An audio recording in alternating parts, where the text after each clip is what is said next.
चलिए हम आज 17वीं बीपीएससी परीक्षा के बारे में कुछ बातें करते हैं। जैसा कि आप लोग को भी पता है, 17वीं बीपीएससी परीक्षा का एग्ज़ाम 13 दिसंबर को हुआ था। 13 दिसंबर को हुआ था। एक शिफ्ट में 112 केंद्रों पर एग्ज़ाम हुआ था, जिसमें से बताया जा रहा है कि 111 केंद्र पर आयोग के अनुसार सही पूर्वक परीक्षा का संचालन हुआ। मात्र एक केंद्र पटना का एक ऐसा था, बापू परीक्षा भवन, जिस पे पेपर लीक नहीं हुआ बल्कि हंगामा किया गया। छात्रों द्वारा हंगामा किया गया, असामाजिक तत्व द्वारा हंगामा किया गया, ऐसा आयोग का मानना है। हम छात्रों के अनुसार तो आयोग ही अयोग्य है और बिहार में नीतीश के सरकार बा और बिहार तो पूरा बीमार बा, क्योंकि बिहार सरकार अभी तक एक भी शब्द नहीं बोली है और ना ही छात्र के लिए कुछ कर पा रही है। जैसा कि पहले नॉर्मलाइजेशन के पक्ष में बताया गया था, पहले बोला था आयोग द्वारा बताया गया, कुछ मीटिंग किया गया जिसमें बताया गया कि नॉर्मलाइजेशन किया जाएगा 17वीं बीपीएससी परीक्षा में, ऐसा वर्ड वायरल हो रहा था। लेकिन जब कुछ धरना प्रदर्शन हुआ, लाठीचार्ज हुआ, इसके पश्चात आयोग नोटिफिकेशन जारी करता है कि कोई नॉर्मलाइजेशन नहीं किया जाएगा। तो नॉर्मलाइजेशन नहीं किया जाएगा, ऐसा आयोग पहले क्यों नहीं किया?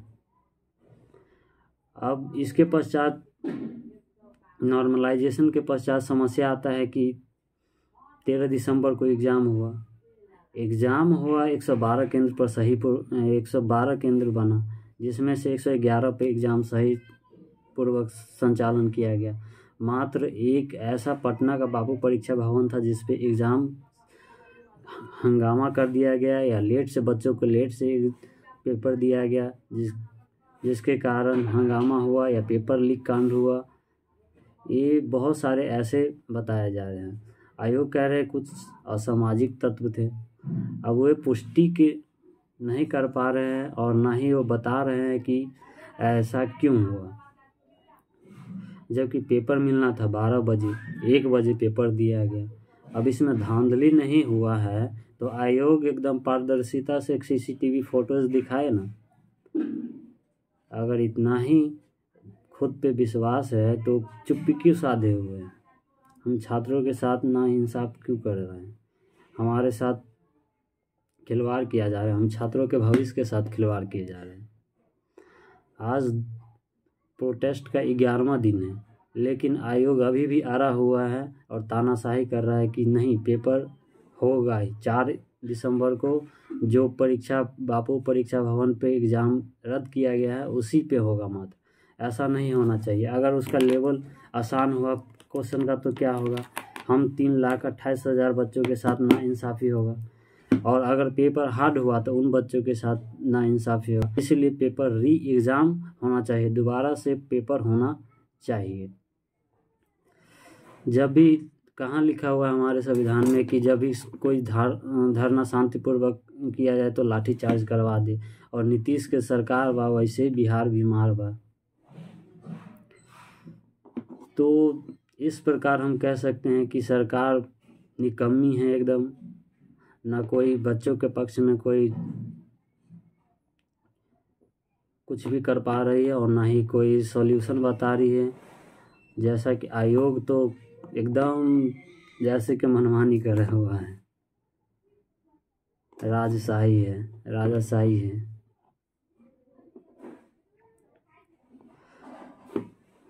तो सरकार से निवेदन है कि आयोग को नोटिफिकेशन जारी करने के लिए बोला जाए कि कम से कम इन छात्रों को ध्यान में रखते हुए दोबारा से री एग्ज़ाम लिया जाए। सबके लिए बराबर होगा एग्ज़ाम। कम नंबर आएगा तो सबका कम नंबर आएगा, अगर लेवल हाई होगा तो सबके लिए होगा, अगर आसान होगा तो सबके लिए होगा। तो ऐसा क्यों नहीं समझ पा रही है आयोग? क्या आयोग पूर्ण रूप से एकदम ठान रखा है? हिटलर हो गया है आयोग तो हिटलर हो गया। ऐसा लग रहा है कि पुराने हिटलर जो तानाशाही कर रहे हैं। जो करेंगे सो आयोग ही करेंगे। तो आयोग से बता दें कि ऐसी मनमानी नहीं चलेगी। इतिहास गवाह है, जब जब युवा रोड पे निकला है ना, तब तब सरकार भी बदला है और पूरा नक्शा भी चेंज हुआ है। और सरकार से भी निवेदन है कि कृपया आप जल्दी से नोटिफिकेशन जारी करवाइए, अन्यथा आपको भी पता है 2025 में इलेक्शन आ रहा है।